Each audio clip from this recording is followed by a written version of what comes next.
Hi, everyone. I'll just give a couple more minutes for people to join. Hello. Hi, Erin. Hi, Sophie. Good morning, good afternoon to wherever you are. And while we wait, please let us know where you're joining in from. My name is Cher. I'm a campaign marketing manager here at Amplify. I'm joining in from Seattle, Washington in the US. It's bright and early at 7 a.m. today. And welcome to our webinar on the 2025 social media benchmarks. And we'll look at brands, what brands are doing right or wrong in today's attention economy. I'll just give a couple more minutes.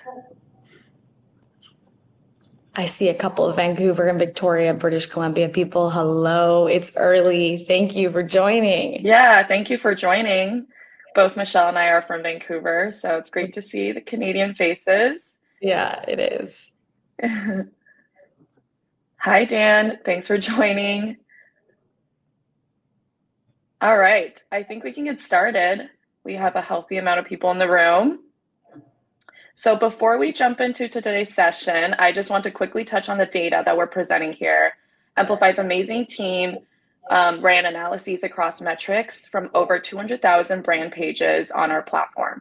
And we're not just talking surface stats, we're looking at patterns across demographics, industries, geographies, generations. And if you haven't already, the full report is available for download right on the side panel in the docs section. You can reference it throughout or after the webinar, whenever you want. All right. So here's a quick overview of what we're covering today. I'll keep it short. The three things you'll walk away today are: number one, clarity on which platforms are growing, where to focus your energy. Number two, insights into what formats are performing the best. And number three, some actionable benchmarks and insights you can use heading into Q3 and Q4 this year, and maybe even 2026. We'll have a Q&A at the end, so please feel free to drop in your questions on the right-hand side throughout the webinar, and we'll try to answer it at the end or throughout. And without further ado, let me introduce you to our speakers today. We have with us our very special guests, Emmy and Michelle. Do you want to take a moment to introduce yourselves? Yes. Hi, everyone. Thank you for joining. I'm Michelle, the social media marketing manager at Amplify. I lead the strategy and content across all of our channels. And today I'm excited to give you guys a peek behind the curtain. What's working, what's not, and how we're navigating it all. Before we dive in though, let me give you a quick sense of what it actually looks like in a day. Because if you're a social media manager, you're going to get it. My day-to-day as a social media manager, you got to think content creation, publishing, stakeholder check-ins, DMs, comments, reporting, and analytics, all while juggling exec asks, campaign pivots every day that you know that whole meme where it's like, I run a hat store? That really is real as a social media manager. And like many of you, I do it all with a very lean team, which is why I rely on Amplify to bring it all together into one place. I'll pass it over to you, Emmy. Hello to everyone across the world. Lovely to have you here today, and I'm very pleased to be joining my old friends at Amplify. I worked at Amplify for over 10 years when it was Social Bakers, in a number of roles from sales to customer success, and then the last couple of years leading this business consulting team. I founded a consulting firm now called DD Consulting, and now what I do is I advise brands on a few really straightforward things. One is content strategy, because we all know we need to get that right to cater to today's audience's demands, and they're very demanding. The second thing is about reporting frameworks, and whilst that sounds dry, it's really important that these custom reporting frameworks align with all the various stakeholders within your businesses. That's quite hard to achieve, and I know how to do it. And the last thing I do is help businesses map social metrics according to where they are and where their kind of storytelling is within the funnel. Also, and this is last but not least, I also highlight opportunities and threats. And speaking of which, before we go into the main meat of today's presentation, based on the Amplify's fantastic benchmarks report, I'm going to kick off with telling you with what's happening in the world of social marketing today. You're no doubt very familiar with all the things that are happening, but it's just good to either put these things in numbers or just stress why they're important. there's been a few really big things that have been happening in this year, and there are a few things that will continue to happen. And let's just start off with social commerce, so the one on the far left. A number of data points, and this one's I think from Shopify, are suggesting that social commerce will grow 30% year on year for the next 5 years at least. In other words, everyone's going shopping in social, not least in Instagram and TikTok, and I'm sure you guys are doing that too. The second point I wanted to talk about is this concept of which gone live on July the 10th, so less than 2 weeks ago. Your brand's Instagram content will now be visible in Google search results. This is a seismic shift. No longer this walled garden or whatever the Meta used to call this. It's now open game. And this is a massive opportunity because it means your content and your brand will be discoverable through Google, or rather your Instagram content will be discoverable through Google. And it's a great opportunity and a necessity to optimize your social content for SEO. And we'll touch on that in a little bit later. Next piece is about creators. So again, creators is nothing new. Whether we call them creators, influencers, or sometimes even celebrities, this is not exactly a new phenomenon. What is the new phenomenon? Why it's no longer a should do, but an absolute must do, is that a lot of analysis is showing that this creator content is outperforming that of most, if not any, brands. So this presents a great opportunity for you to not just strengthen your brand with the authenticity of a great creator, but actually to drive some really interesting performance metrics as well. And then lastly, we wouldn't be a credible organization if we didn't talk about AI in some capacity today. Again, this was announced, I think, a couple of months ago. I've actually seen Meta demo this. Their amazing AI platform will allow you to not just target ads or even kind of boost. It'll actually allow you to create the kind of creative content as well, the imaging, the videos, or whatever you want. So this obviously has big implications for everyone on the call today, and of course agencies as well. But again, look at this as an opportunity. Amplify can help manage an awful lot of the components you've seen today. So if you're interested, just reach out to your account team or the sales team, and I'm sure they'll answer questions.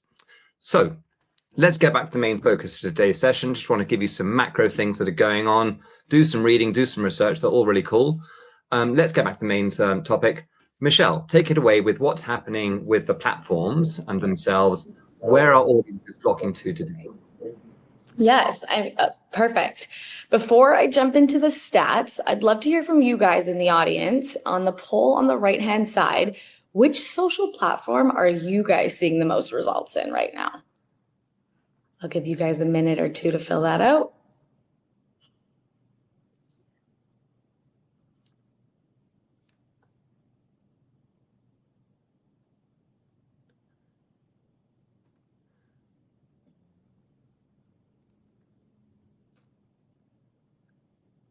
Instagram, TikTok, and Facebook, and then X. So 40 votes for Instagram. Wow. We see a lot of comments coming on the right side too. LinkedIn, IG, TikTok, LinkedIn. Wow. So interesting. Don't forget to put your answers in the poll. It's just under the 2 to the right of chat.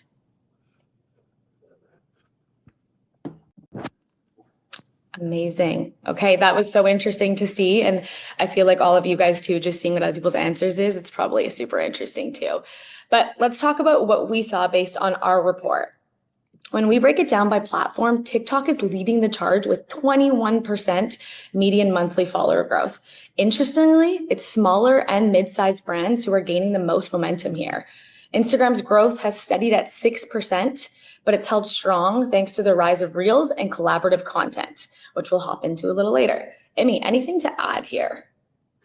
Yeah, absolutely. I ran a lot of research or sourced a lot of research last year from anyone from McKinsey to Accenture to Meta to Google, some of the agencies, to kind of really look at some of the reasons why there are big shifts in and migrations from various platforms to one another, or increased adoption, or sometimes even leaving.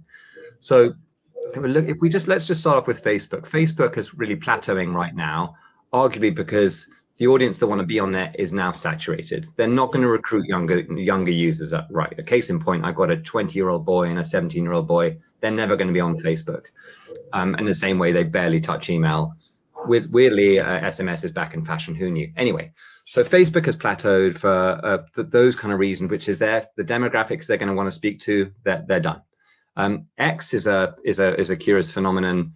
I've personally deleted my own account just because of what's happened with the kind of notions of everything that's happened. I don't want to get too political, but that's the main drive why people are leaving. And interestingly, the data is showing that the X users are now migrating to LinkedIn. And then finally, Instagram obviously has been is a lot of an older platform than TikTok, and TikTok is arguably the new kid on the block, and it's the first time that Meta's estate has been really rattled. It's obviously doing an awful lot of very creative things here. So I think, you know, all these platforms are relevant to various degrees. I saw LinkedIn was in a chat. Obviously, YouTube Shorts, it hasn't been talked about today, or Snap, and various bits and pieces. But my only piece of advice is don't just flock to TikTok because everyone's flocking there. That's a good thing to certainly investigate, but really reassess where you're placing your bets. And don't just do this annually or even quarterly. Look at this kind of all the time, because things are changing all the time. New formats are coming out. Guess what? You know what? The whole Instagram visibility in Google, that's a massive shake. AI across Meta. All these things are game changers. So just keep abreast of these things.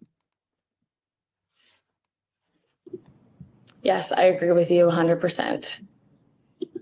Cool. Okay, so speaking on what, you know, Emmy kind of said about videos and stuff like that, I'll let him kind of take it away from here a little bit more. Yeah, so we talked a little bit about platforms. Let's just touch on a little bit of content. There's a couple of slides here. I'll take this one before I hand the baton back to Michelle. So again, no great surprises, but video is clearly the kind of content type that outperforms anything, whether it's kind of videos, reels, TikToks. Let's just kind of cluster those broadly together for now. The platforms and brands recognize this as the best means to engage audiences, just purely based on the data. And as a result, firstly, Reels and TikToks now dominate brand feeds, right? And I know this from my own kind of experiences. I'm sure that you recognize that too.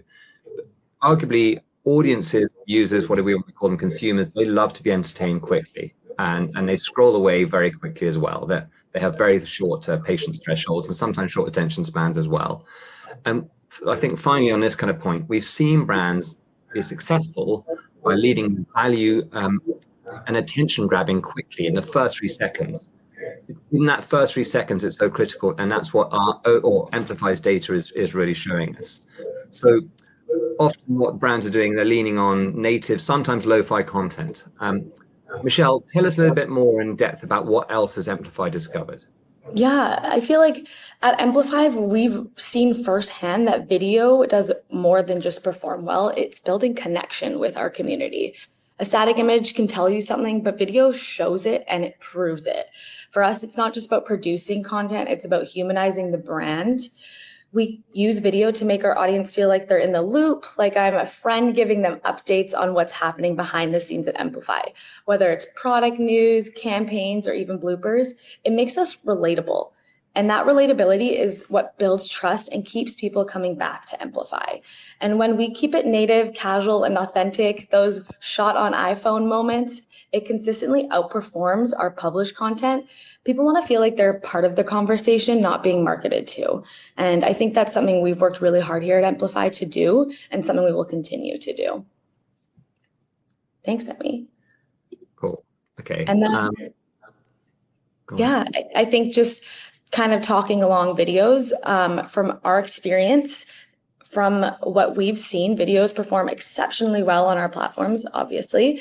According to our report, this is the first time Reels have surpassed images in terms of volume, accounting for 38% of all brands post, just edging out static content. In terms of performance, Reels also slightly outspaced TikTok in average reach, 2.2% versus 1.7%. Amy, any other thoughts to add here?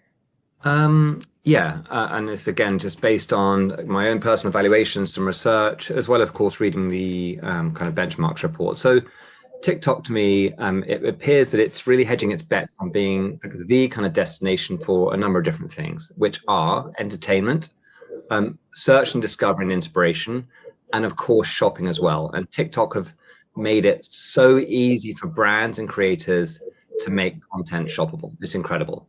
And it's arguably now one of the leading platforms for creators too. So, however, as I say, like I said earlier, don't just flock to TikTok because all the people are going there. Instagram is still bigger in terms of reach, and it's also bigger in terms of stronger engagement for your audience as well. So again, depending on your product set and your social objectives, really figure out what those platforms can do to complement one another, and ideally avoid overlap as much as possible. Is there anything else to add there, Michelle? No, I think I totally agree with you when you say like don't just flock to TikTok because we notice everyone else is being there. Like you really got to focus on your target audience and see where they're at. And Instagram will always be that place where people feel a sense of community. And I think that it's really showing our numbers from our benchmark report, which is amazing. So I think you covered that all.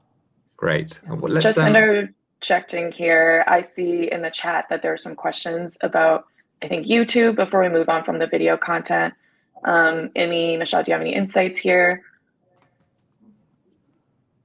I'll take a stab at YouTube. So obviously YouTube is obviously launched YouTube Shorts. That's not exactly yesterday's news. That's kind of arguably old news now, certainly in the world of social. And actually it does actually have very strong shopping capabilities as well.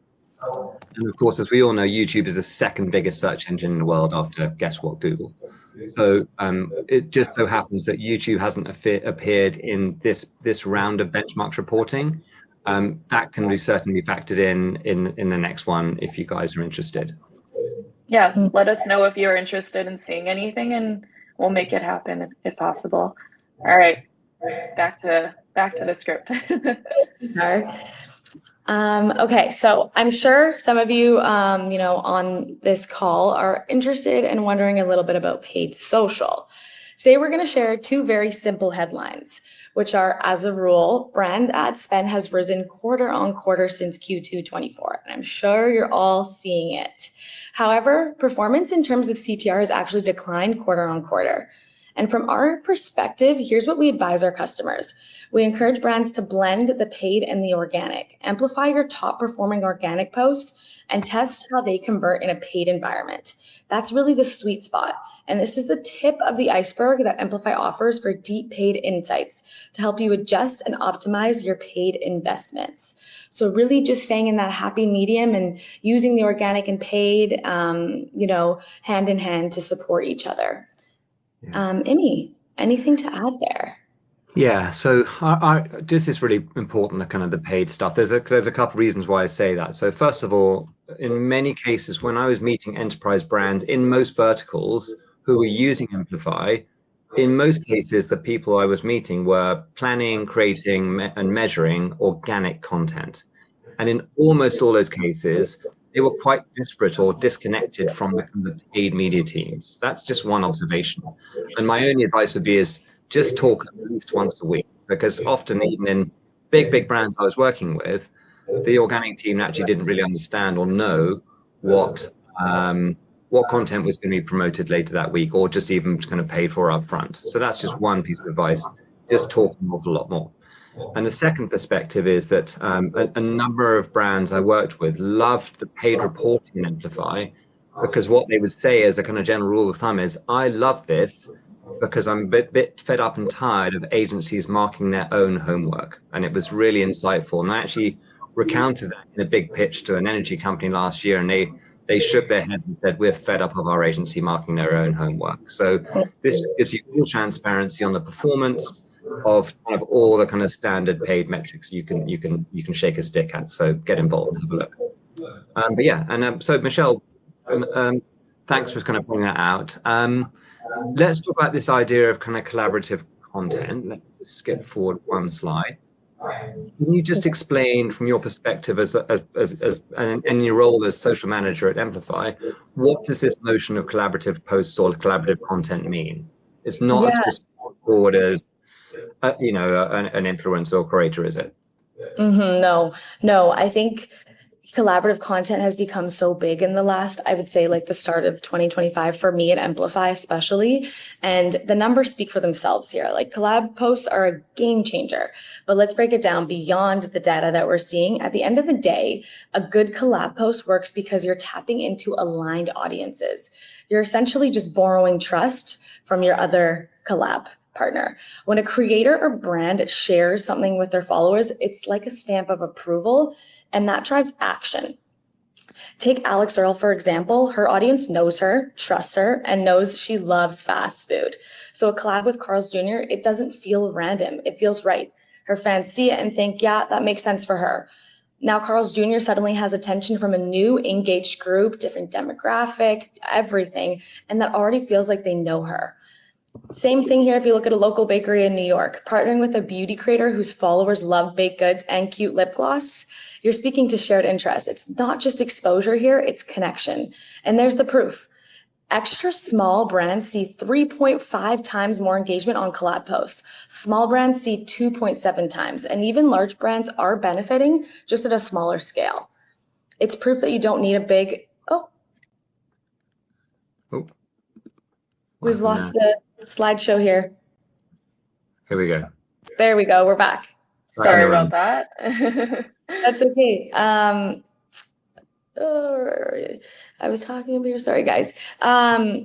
It's proof that you don't need a big budget. You just need to be able to make a big impact, and that that happens with the right partner. And Alex Earle and Carl's Jr., Levi and Nikes, and Glossier and one of the biggest bakeries in New York. Here, it's authentic. It feels right. It matches, and it's not just about the biggest reach here. It's about growing your community, and finding what they love and making sure that you're targeting them. Emmy, what do you think about that? Yeah, so like as Michelle touched on, what this is evidencing or showing is that brands can kind of double or triple their engagement just by kind of co-posting with creators and partners and so on. And of course, in these cases, kind of complementary brands. It's such a good thing to do because it boosts reach and it can actually give credibility, lend credibility and authenticity to your activity as well.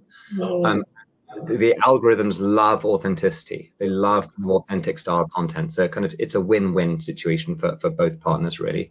But all I would say here, again, just throwing in my kind of 2 cents or tuppence worth from the UK, is that collaborative posts are only one thing you should consider. There's a whole armory of innovative, kind of cool content you can experiment with, or even deploy as a day-to-day. And last year, or the last 2 years, I worked with a really large global travel and holiday company, and it took a really innovative approach to its content.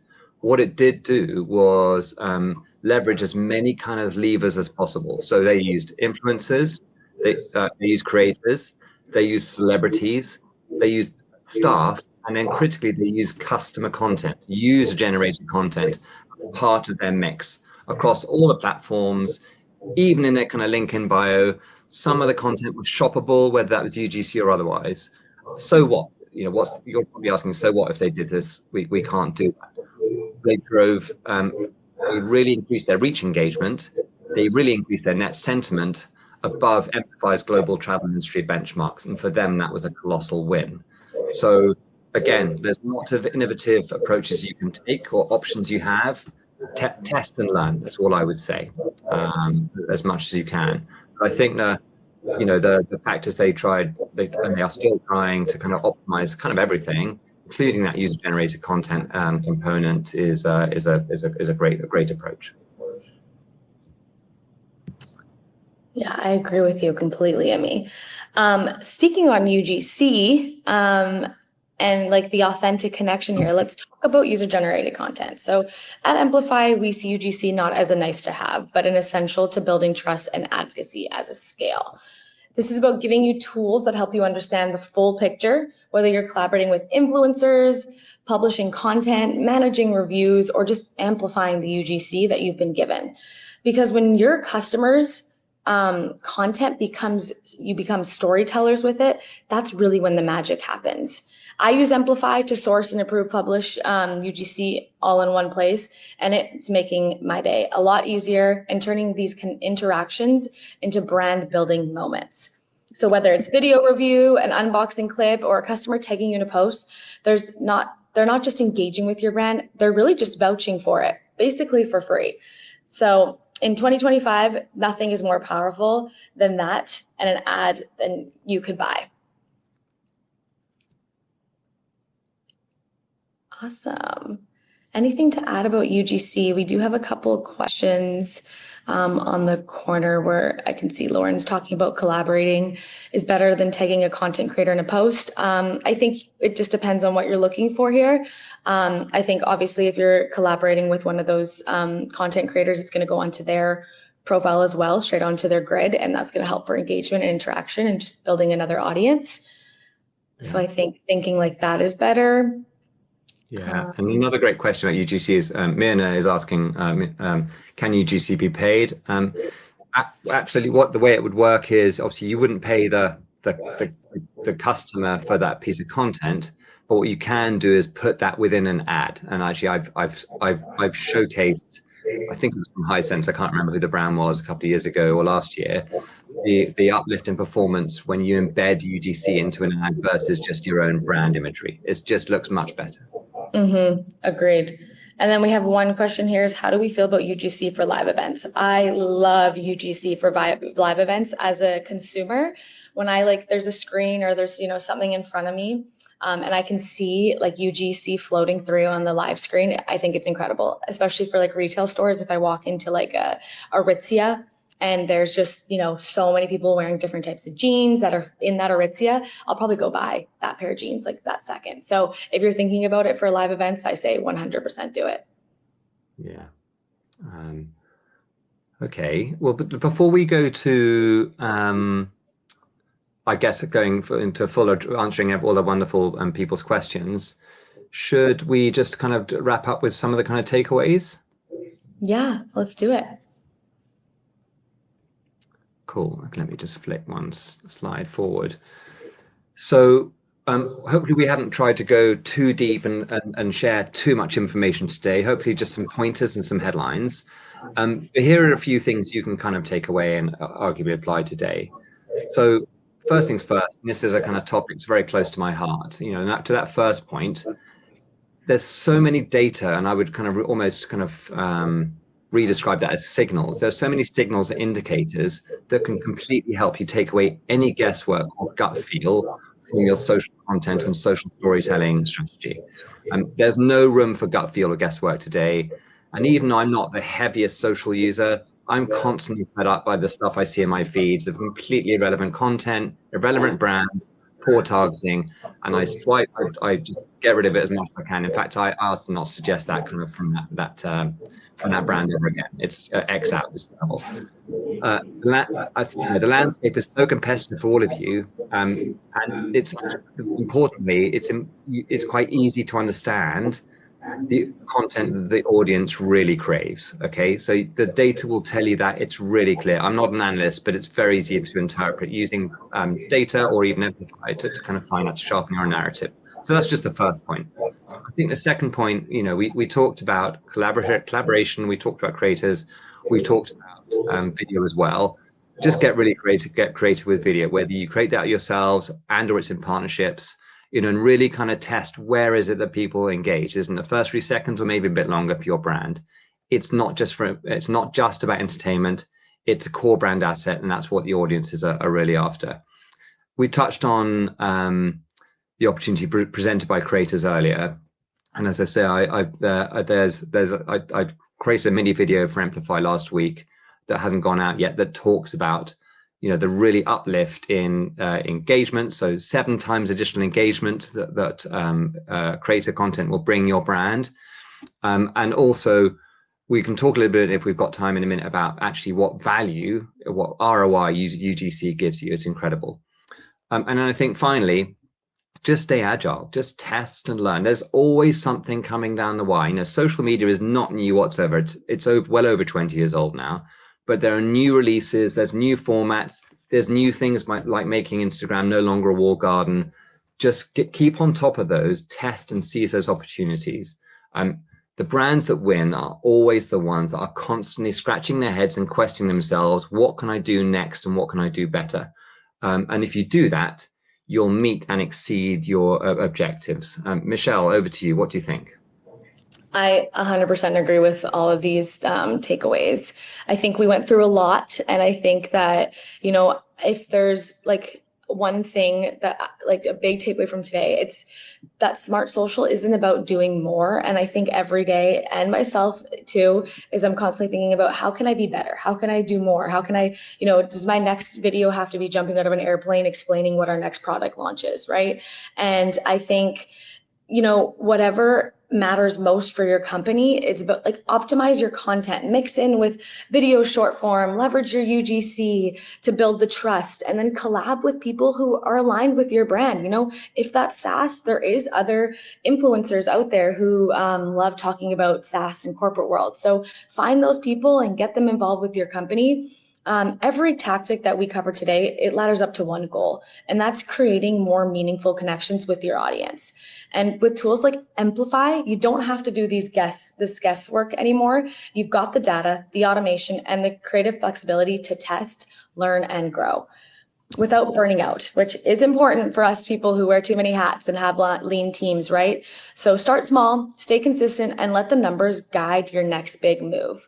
Just be patient and connect with your customers. That's at the end of the day, that's what social media managers need to do, is connect and bring in and build that trust. So take that away from today. And yeah, I think that's all I really have to add there.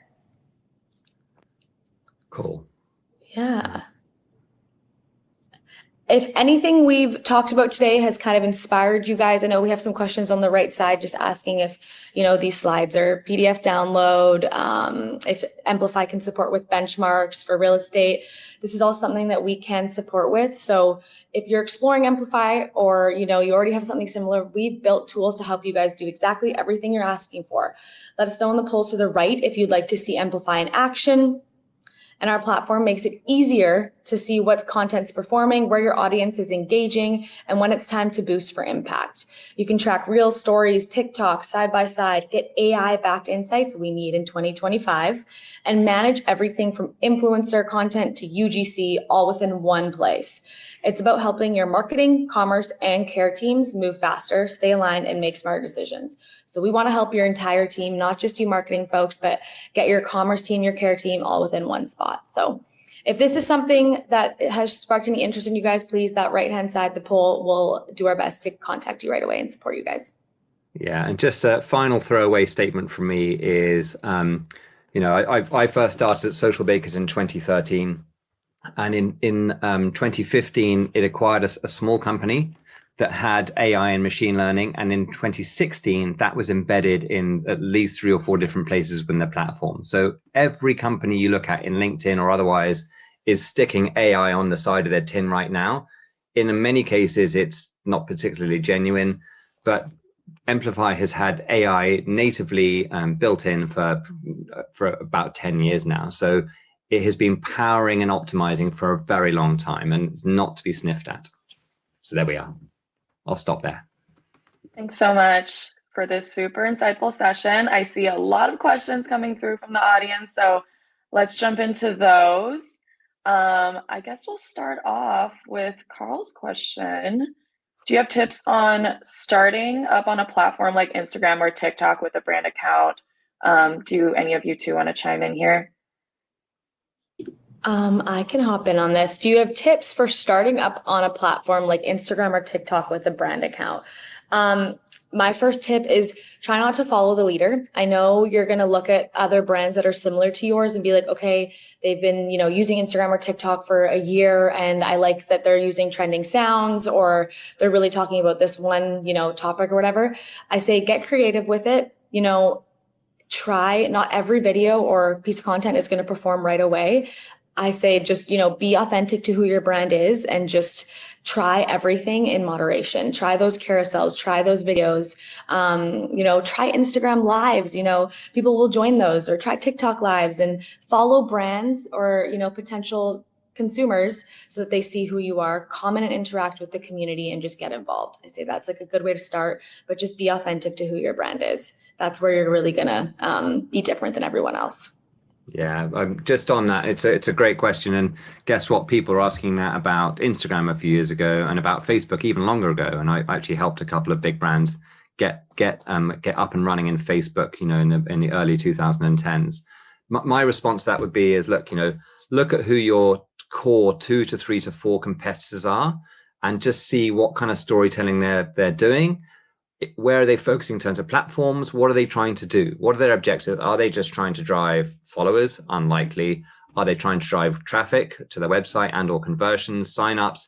Just check out what they're doing, and then repeat that exercise for your perhaps the second and third tiers of competitors. So if you think about, let's just say Unilever's Dove, of course they'll be competing with, let's just say Beiersdorf's Nivea as a good example. But consumers have got a much wider choice than that. And if you think about where else are people spending their money in their journey to buy Dove or Nivea? So, for example, a big retailer, a big supermarket, things like that. Just think a bit more left field, and always follow brands that you admire, you think are inspirational. That might be McDonald's, it might be Samsung, it might be Nike, Apple, whoever it is.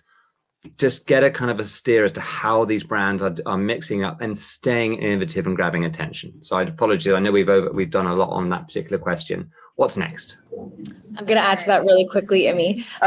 The inspiration part that you spoke about, and just like looking up your, people that inspire you and brands that inspire you. Amplify does have an entire section where you're able to search in public brands that inspire you, and able to see, what piece of content actually performed really well and what didn't. And you can even go back into like Black Friday of 2024 or 2023 and be like, let's do a campaign similar, or let's definitely not play around with a campaign like this. So, maybe it's one place, it's all in one unified solution. And I think that really helps when you're looking up competitors instead of having to have like 40 different tabs open of 40 different brands. So just on that point, but let's move on. All right, let's switch the topic. I think there's a lot of questions about UGC and collaboration. Here's one. What about the trend of the followers is dead? Are people following brands? Should we be collaborating with brands or creators? What about the trend of the follower is dead? Are people following brands? Should we be collaborating with brands or creators? Mackenzie, I think that I haven't really heard too much about the trend of the follower is dead. I think that maybe people are following accounts less just to keep their minds right on their social media inbox. But I do think that if a consumer like me, I will continue to follow brands that I love. So I think it's just about bringing value to the post that you're posting on your social. Collaborating with brands or creators, I would say both are going to benefit you in different ways. So I think just, finding which one's actually working for you the best, analyzing. So post with the brand, see what your engagements and your, all your metrics that come from that, and then post with the creator and see what comes from that. Your brand or your consumers and customers are going to tell you what they like very quickly. People are not afraid to tell you what they like. So I think try both of those and just see which works best for you, and then lean more in that one direction. Yeah, so just to explain, Michelle, what that means, the follower is dead, is that in the old days, the platforms gave brands a lot of organic reach in impressions, but based largely on a community size. So that notion is now gone, and for a long time now, all the platforms are really a pay-per-play. That being said, I say to the naysayers that organic is dead. That's not true. There's room for organic for every brand, however big or small you are. I think, if reach and unique reach and impressions are really big KPIs for you, then of course you're going to need to put money into the machines.